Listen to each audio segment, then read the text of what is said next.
Hi, you're listening to Pockets, a podcast about finding joy, meaning, and purpose in life's simplest moments. I'm Richmond Camara. Let's dive into today's journey.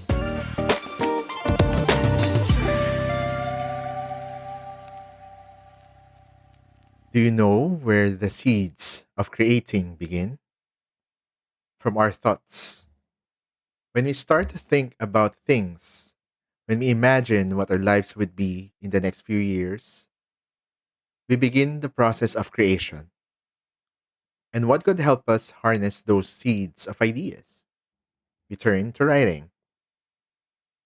Today, we'll talk about how to harness the power of writing things down. Maybe most of us would think that we're not writers, that maybe we're not writing in our journal or different forms of literature. But most of us write texts, compose emails, we create lists, and we're posting or interacting in social media. They are little forms of writing that might be automatic for most of us, especially social media. Imagine if you put all your posts, comments, and tweets in a page. How long would that be? We might also prefer to write our goals and plans for the week. I've shifted between using manual and digital planners, and I figured that both of them have their own benefits. We're also hearing many people say that we have to write our goals in order to be successful. That line doesn't convince me as is. It seems too simple, but I'll break it down to you later what that really means. Finally, there's also writing in our journal, writing stories, essays, poems, and other long form narratives of expression and introspection. These are my favorite things to write, those ways where I can feel creative. Regardless of what you usually write, writing shows its power. And these are four reasons how. First, and probably the most practical reason, is that it gives us something to look back to. A list of our grocery and tasks for the day gives us something to check. Notes and journal entries from a few years ago gives us something to reflect on. I have used notebooks and papers throughout the years for different purposes. And one time, while I was cleaning my room, I saw a stack of loose papers in my handwriting. I had a sense of what it was. Then I read it. It showed the outline of the very first fiction book I published, Guardians of Lakaya. And it's dated 2015. Imagine 10 years ago. It's fun to look back at where I am now, and it is also humbling to see where I can still improve.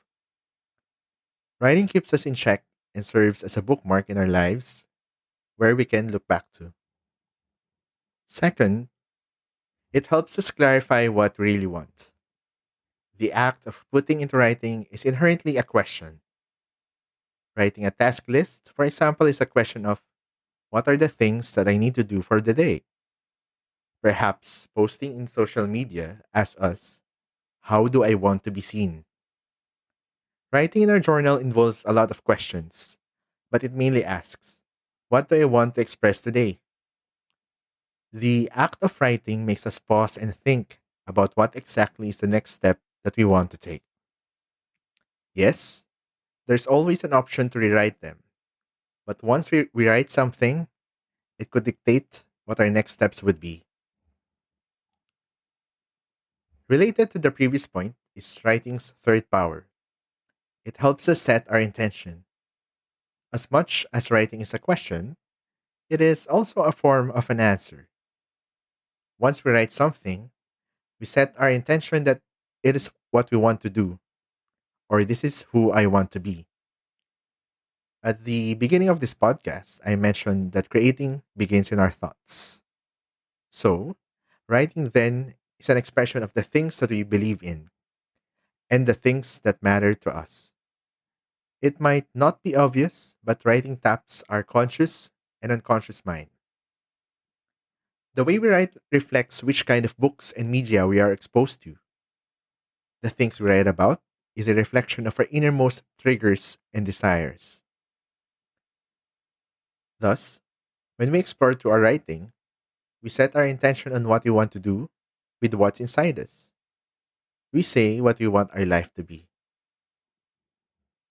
which ultimately leads us to the fourth point, that writing helps us shape how we want to be.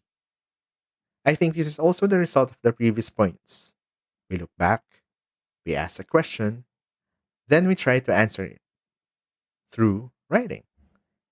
In the cycle of going through these steps, we are making different choices. Our to do lists reflect what matters to us. Our social media posts show what we find exciting or triggering. Our journal entries show that we have control over our feelings. And bit by bit, we shape the path we're headed. I think with knowing these things, it's a relief to know that to an extent, I can take control on some areas of my life. When we start to see that we can design our own lives, the feeling that we are trapped in our circumstances start to change. Words have power. Names have power. Once we claim that, we start to see what's possible. We start to understand we can write our own story. You've been with Pockets. Thank you so much for sharing this space with me. Now go embrace the moments, build your pockets of meaning, and keep curiosity as your guide.